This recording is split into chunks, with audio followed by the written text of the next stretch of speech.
The recent relaxation in space FDI norms by the government has kept related stocks buzzing recently on Dalal Street. The government has permitted 100% FDI in manufacturing of components, systems, and subsystems for satellites. It has also allowed 74% FDI in satellite data products and 49% in developing launch vehicles and spaceports.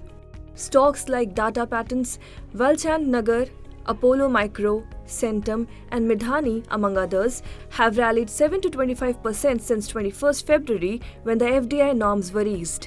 While the development provides a fillip for such domestic players in the space sector, analysts suggest caution citing expensive valuations. This development will enable Indian-listed space players to gain access to advanced technologies and expertise. Further, these companies will be able to set up their manufacturing facilities within the country. Currently, looking at the fundamentals and valuation of these companies, any fresh positions should be avoided, while investors already having these stocks should hold on to their positions. Notably, the government's indigenization push for local defense manufacturing has led to a one-way rally in most defense and aerospace shares in the last 1 year, with stocks like Apollo Micro, Aventil, PTC Industries, HAL, Paris Defense and Data Patents giving eye-popping returns of 100 to 367% in this period. Thus, most of these companies are commanding high PE values ranging from 50 to 152 times on a 12-month trailing basis. In this backdrop, long-term investment should be stock-specific, analysts say. In the long run, they add, the new FDI policy will help companies improve scalability, which has so far remained limited. The FDI investments definitely will help the companies which are currently focusing mainly on defense aviation companies also, help them to focus more on space as a sector going ahead.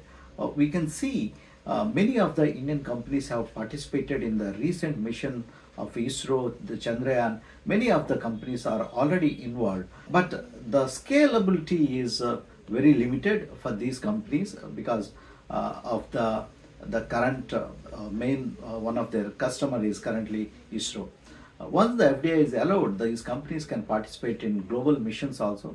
That will increase the revenues over a period of time as the scalability and the customer base is going to go up. Bhatini thus suggests evaluating companies based on their space-related research domains and picking those with higher segmental revenue from space business. His top picks remain HAL, BEL, PTC Industries and Valchand Nagar Industries. Thus, investors should look beyond the change in space FDI norms, as the development alone may not be enough a trigger for fresh buying, experts suggest. Today on Dalal Street, global cues and stock-specific action will guide sentiment.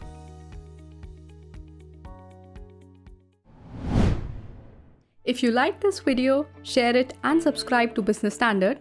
For more news, views and insights, log on to www.business-standard.com. Do also follow us on YouTube, Twitter, Facebook, Instagram, Telegram and LinkedIn.